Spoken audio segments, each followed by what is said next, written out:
Hora do almoço, gente. Acabei de tomar um banho frio. Olha, hoje é terça-feira, dia 8 de julho de 2025. No banho, eu fiz uma gravação do meu banho frio, né? Coloquei nos meus endereços digitais na internet, né? E falei quarta-feira, mas é terça-feira hoje, hein? Terça-feira, dia 8 de julho do inverno, está fazendo frio em Colatina. Tomei banho frio agora há pouco. Um abraço para o Heraldo. Encontrei o Heraldo hoje na estação central de ônibus em Colatina, no bairro Esplanada. Ele disse que está nos Estados Unidos, né, morando lá ou trabalhando, não sei. E falou que lá nos Estados Unidos ele vê todos os dias o almoço aqui.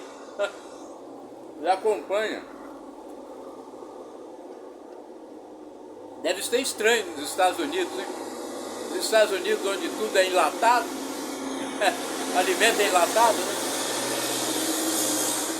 Olha, começou a chover. Já tomei meu banho, tá bem? Já andei bastante hoje.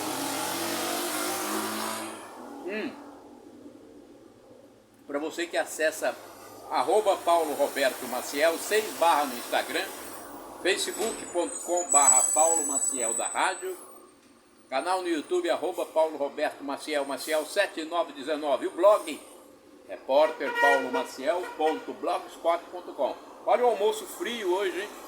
Já que tá frio, estou comendo um almoço frio. Almoço com frios, tudo aqui é frio, tem nada que eu coloquei no fogo aqui. Alface, cajá, que eu ganhei da minha mana Mary, fui visitá-la hoje cedo, tomei um café gostoso com ela, ela fez um sanduíche para mim. As irmãs da gente, as manas, sempre tratam bem, né? Sempre nos tratam bem. Daí também, em Vila Velha me trata bem, a Zia. E a Mary, da mesma forma, me deu lá um sanduíche com um copão de café, aquele café forte, gostoso, para animar. Obrigado, Mary. Ó, cajá,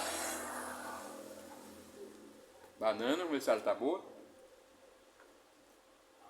Ela tá bem madurinha, tá quase um doce. Mas já boa.